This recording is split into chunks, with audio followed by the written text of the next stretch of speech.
Hi, Crescent families. Welcome back to One School, One Book for Crescent Academy. We have been reading A Wrinkle in Time. I hope you've been enjoying the story. We are moving on to chapter 7 tonight, and chapter 7 is called The Man with the Red Eyes. Ooh, I wonder what this chapter is going to be about. So snuggle up, get together, get your drinks and your snacks, and get ready for chapter 7, The Man with Red Eyes. We knew we were going to be in danger, Charles Wallace said. Mrs. Whatsit told us that. Yes, and she told us that it was going to be worse for you than for Meg and me, and that you must be careful. You stay right here with Meg, old sport, and let me go in and case the joint and then report to you. No, Charles Wallace said firmly. She told us to stay together. She told us not to go off by ourselves. She told you not to go off by yourself. I'm the oldest, and I should go in first. No, Meg's voice was flat. Charles is right, Cal. We have to stay together. Suppose you didn't come out, and we had to go in after you. Come on, but let's hold hands if you don't mind. Holding hands, they crossed the square. The huge Central Intelligence building had only one door, but it was an enormous one, at least 2 stories high and wider than a room made of dull bronze-like material. Do we just knock? Meg giggled. Calvin studied the door. There isn't any handle or knob or latch or anything. Maybe there's another way to get in. Let's try knocking anyhow, Charles said. He raised his hand, but before he touched the door, it slid up from the top and to each side, splitting into 3 sections that had been completely invisible a moment before. The startled children looked into a great entrance hall of dull, greeny marble. Marble benches lined 3 of the walls. People were sitting there like statues. The green of the marble reflection on their faces made them look bilious. They turned their heads as the door opened, saw the children, and looked away again. Come on, Charles said, and, still holding hands, they stepped in. As they crossed the threshold, the door shut silently behind them. Meg looked at Calvin and Charles as they, like the waiting people, were a sickly green. The children ran up to the blank 4th wall. It seemed unsubstantial, as though one might almost be able to walk through it. Charles put out his hand. It's solid and icy cold. Calvin touched it too. Ugh. Meg's left hand was held by Charles, her right hand by Calvin, and she had no desire to let go either of them to touch the wall. Let's ask somebody something. Charles led them over to one of the benches. Could you tell us what's the procedure around here? He asked one of the men. The men all wore nondescript business suits, and though their features were as different from one another as the features of men on earth, there was also a sameness to them. Like the sameness of people riding in a subway, Meg thought. Only a subway every once in a while, there's somebody different, and here there isn't. The man looked at the children warily. The procedure for what? How do we see whoever's in authority? Charles asked. You present your papers to the A machine. You ought to know that, the man said severely. Where's the A machine? Calvin asked. The man pointed to the blank wall. But there isn't a door or anything, Calvin said. How do we get in? You put your S papers in the B slot, the man said. Why are you asking me these stupid questions? Do you think I don't know the answers? You'd better not play any games around here, or you'll have to go through the process machine again, and you don't want to do that. We're strangers here, Calvin said. That's why we don't know about things. Please tell us, sir, who you are and what you do. I run a #1 spelling machine on the 2nd grade level. But what are you doing here now? Charles Wallace asked. I am here to report that one of my letters is jamming, and until it can be properly oiled by an F-grader oiler, there is a danger of jamming mines. Strawberry jam or raspberry, Charles Wallace murmured. Calvin looked down at Charles and shook his head warningly. Meg gave the little boy's hand a slight, understanding pressure. Charles Wallace, she was quite sure, was not trying to be rude or funny. It was his way of whistling in the dark. The man looked at Charles sharply.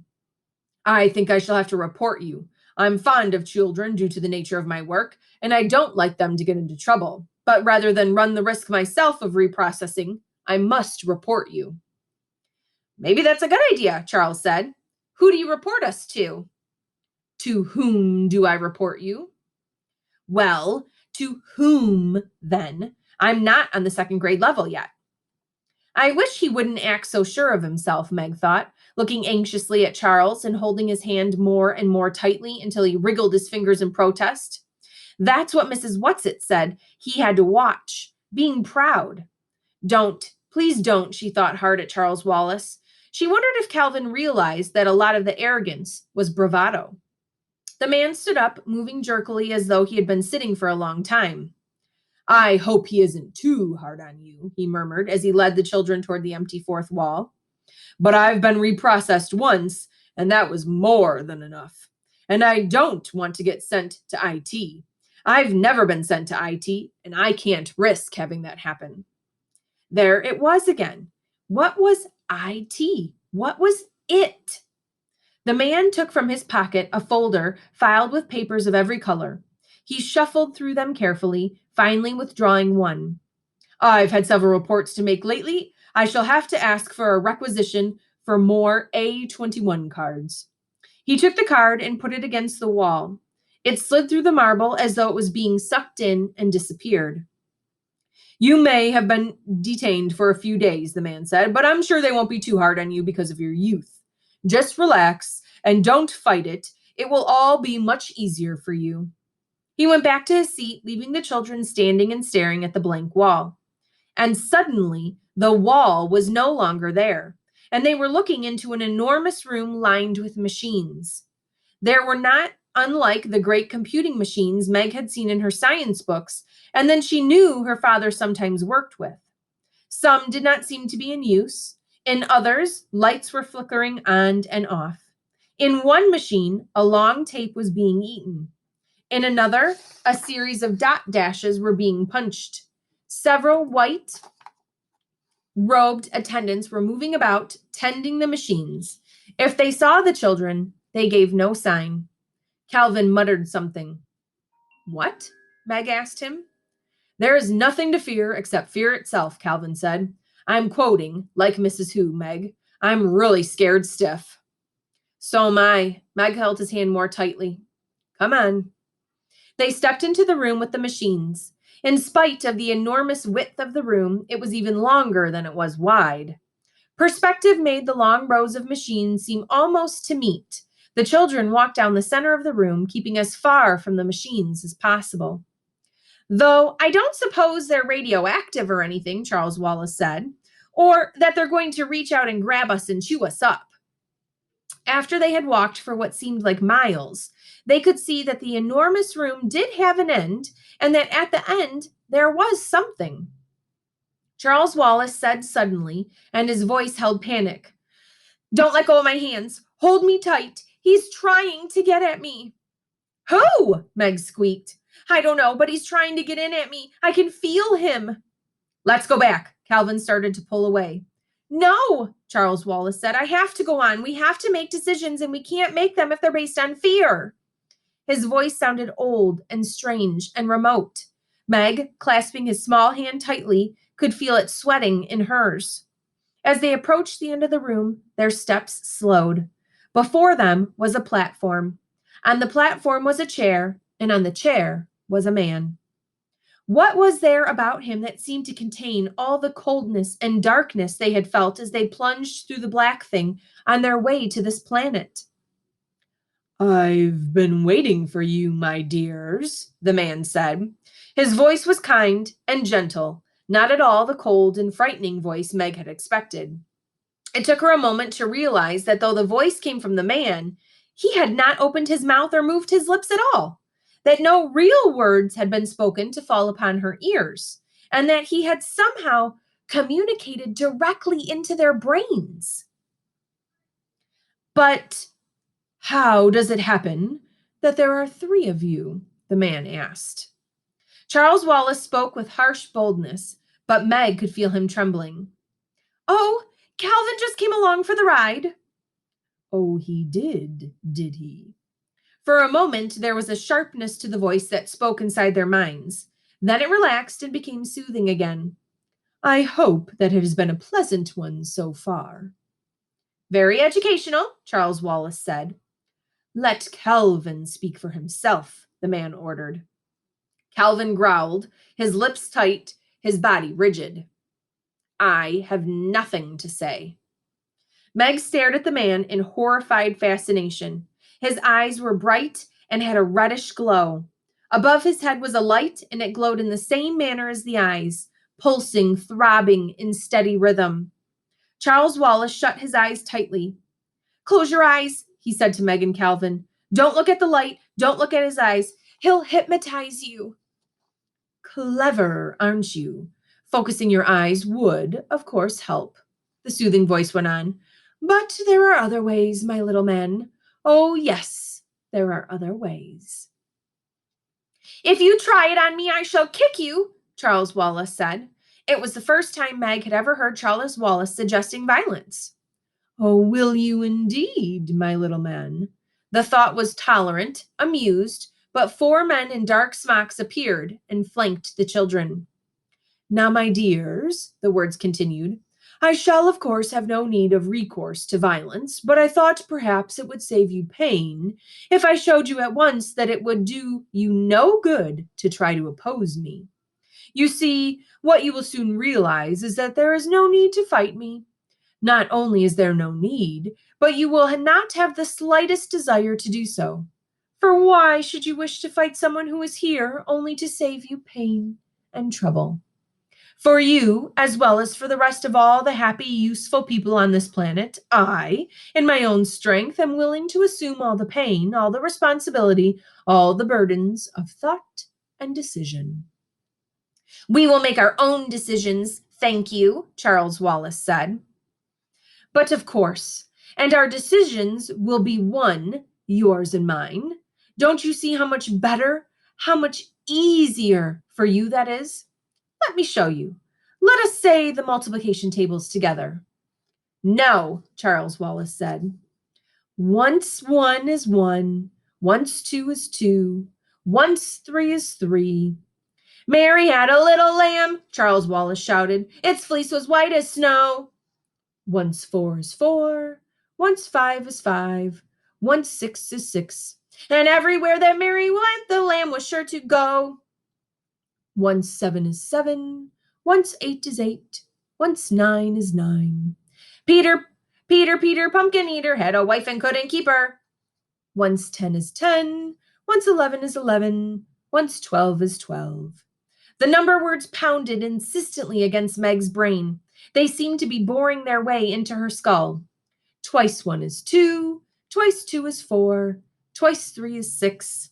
Calvin's voice came out in an angry shout. 70 years ago, our fathers brought forth on this continent a new nation, conceived in liberty and dedicated to the proposition that all men are created equal. Twice 4 is 8, twice 5 is 10, twice 6 is 12. Father! Meg screamed. Father! The scream, half involuntary, jerked her mind back out of the darkness. The words of the multiplication table seemed to break up into laughter. Splendid, splendid! You have passed your preliminary tests with flying colors. You didn't think we were as easy as all that, falling for that old stuff, did you? Charles Wallace demanded. I hoped not. I most sincerely hoped not. But after all, you are very young and very impressionable, and the younger the better, my little man. The younger the better. Meg looked up into the fiery eyes, at the light pulsing above them and then away. She tried looking at the mouth, at the thin, almost colorless lips, as this was more possible even though she had to look opaquely. So she thought she was not exactly sure what the face really looked like, whether it was young or old, cruel or kind, human or alien. If you please, she said, trying to sound calm and brave, The only reason we are here is because we think our father is here. Can you tell us where to find him? Ah, your father. There seemed to be a great chortling of delight. Ah, yes, your father. It is no can I, young lady, but will I? Will you then?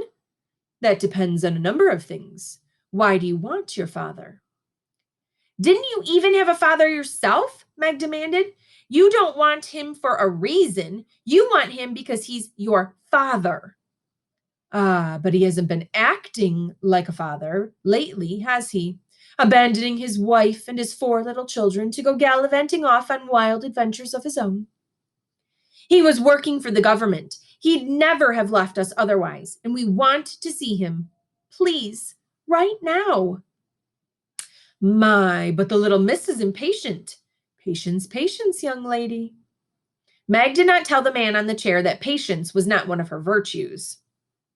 And, by the way, my children, he continued blandly, you don't need to vocalize verbally with me, I can understand you quite as well as you can understand me. Charles Wallace put his hands on his hips defiantly.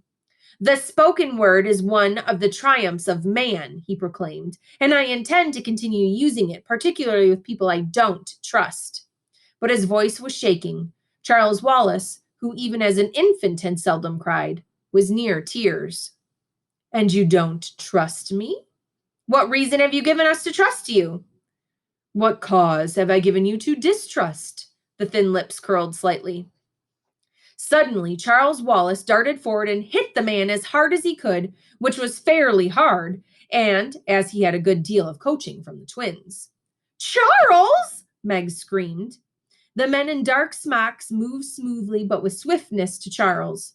The man in the chair casually raised one finger, and the men dropped back.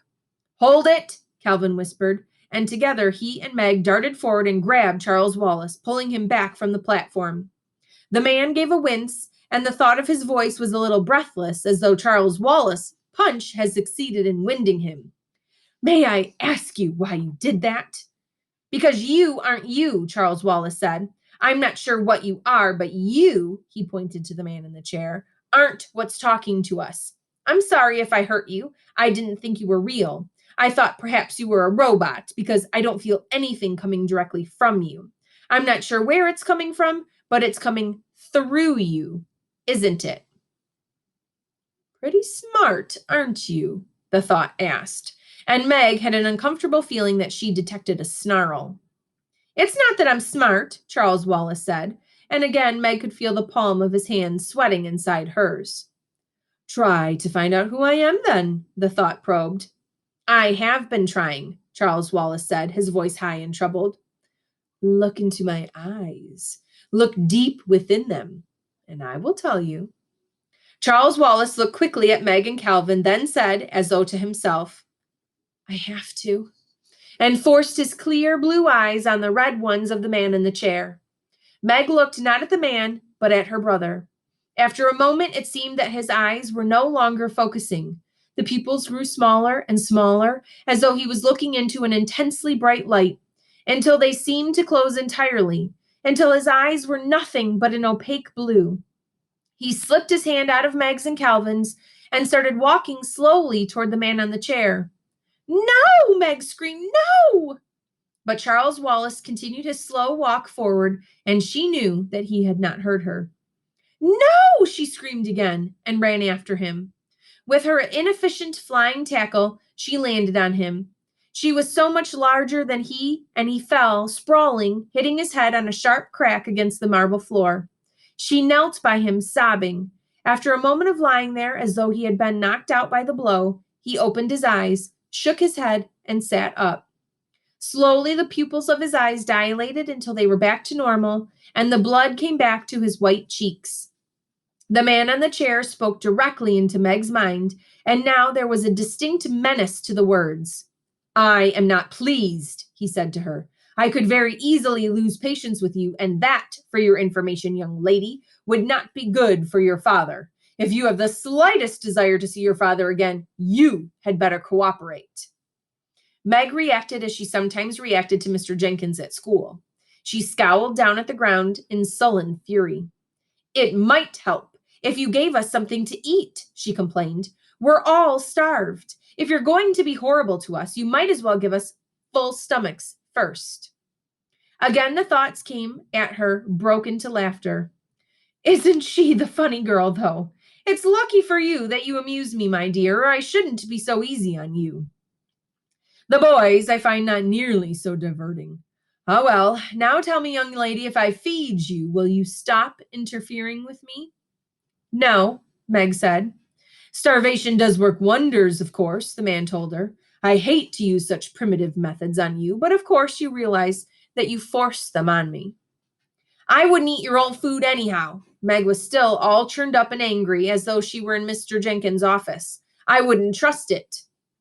Of course, our food, being synthetic, is not superior to your messes of beans and bacon and so forth, but I assure you that it's far more nourishing, and though it has no taste of its own, a slight conditioning is all that is necessary to give you the illusion that you are eating a roast turkey dinner. If I ate now, I'd throw up anyhow, Meg said.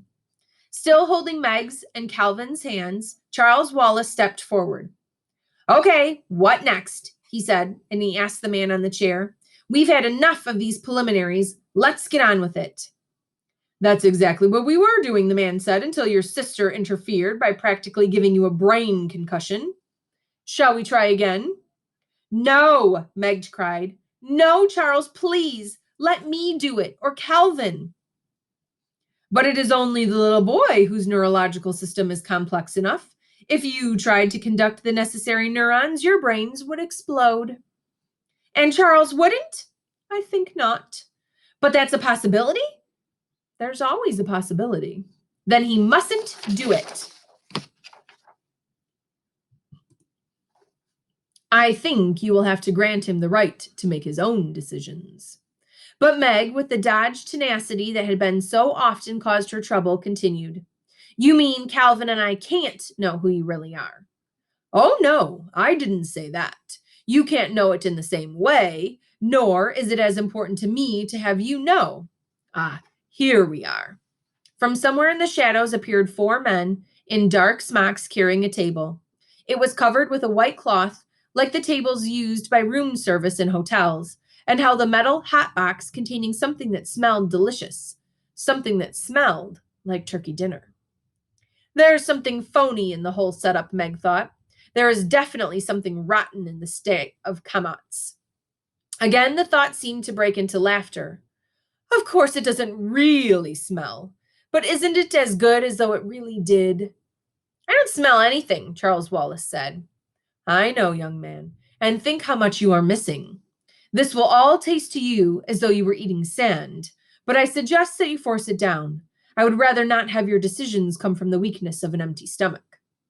The table was set up in front of them, and the dark-smocked men heaped their plates with turkey and dressing and mashed potatoes and gravy and little green peas with big yellow blobs of butter melting in them, and cranberries and sweet potatoes topped with gooey browned marshmallows and olives and celery and rosebud radishes and...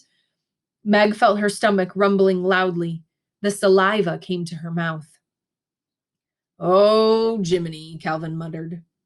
Chairs appeared, and the 4 men who had provided the feast slid back into the shadows. Charles Wallace freed his hands from Meg and Calvin and plunked himself down on one of the chairs. Come on, he said. If it's poisoned, it's poisoned. But I don't think it is. Calvin sat down. Meg continued to stand indecisively. Calvin took a bite. He chewed. He swallowed. He looked at Meg. If this isn't real, it's the best imitation you'll ever get. Charles Wallace took a bite, made a face, and spit out his mouthful. It's unfair, he shouted at the man. Laughter again. Go on, little fellow. Eat. Meg sighed and sat. I don't think we should eat this stuff, but if you're going to, I'd better too. She took a mouthful. It tastes all right.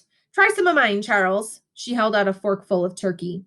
Charles Wallace took it, made another face, but managed to swallow. Still tastes like sand, he said. He looked at the man. Why? You know perfectly well why. You've shut your mind entirely to me. The other 2 can't. I can get in through the chinks. Not all the way in, but enough to give them a turkey dinner. You see, I'm really just a kind, jolly old gentleman. Ha! Charles Wallace said. The man lifted his lips into a smile, and his smile was the most horrible thing Meg had ever seen. Why don't you trust me, Charles? Why don't you trust me enough to come in and find out what I am? I am peace and utter rest. I am freedom from all responsibility. To come into me is the last difficult decision you'll ever make. If I come in, can I get out again? Charles Wallace asked. But of course, if you want to, but I don't think you'll want to. If I come, not to say you understand, just to find out about you, will you tell us about Father? Yes, that is a promise, and I don't make promises lightly. Can I speak to Meg and Calvin alone without you listening in? No. Calvin shrugged. Listen, he said to Meg and Calvin, I have to find out what he really is. You know that. I'm going to try to hold back. I'm going to try to keep part of myself out. You mustn't stop me this time, Meg. But you won't be able to, Charles. He's stronger than you are. You know that. I have to try. But Mrs. Whatsit warned you. I have to try. For Father, Meg, please. I want to know my father. For a moment, his lips trembled. Then he was back in control. But it isn't only for Father, Meg. You know that now. It's the black thing. We have to do what Mrs. Witch sent us to do. Calvin, Meg begged. But Calvin shook his head. He's right, Meg, and we'll be with him no matter what happens. But what's going to happen? Meg cried. Charles Wallace looked up at the man. Okay, he said, let's go. Now the red eyes and the light above seemed to bore into Charles, and again the pupils of the little boy's eyes contracted. With the final point of black was lost in blue, he turned away from the red eyes, looked at Meg, and smiled sweetly. But the smile was not Charles Wallace's smile. Come on, Meg. Eat this delicious food that has been prepared for us, he said. Meg snatched Charles Wallace's plate and threw it on the floor so that the dinner splashed about and the plate broke into fragments. No, she cried, her voice rising shrilly. No, no, no. From the shadows came one of the dark smocked men and put another plate in front of Charles Wallace, and he began to eat eagerly. What's wrong, Meg? Charles Wallace asked. Why are you being so belligerent and uncooperative?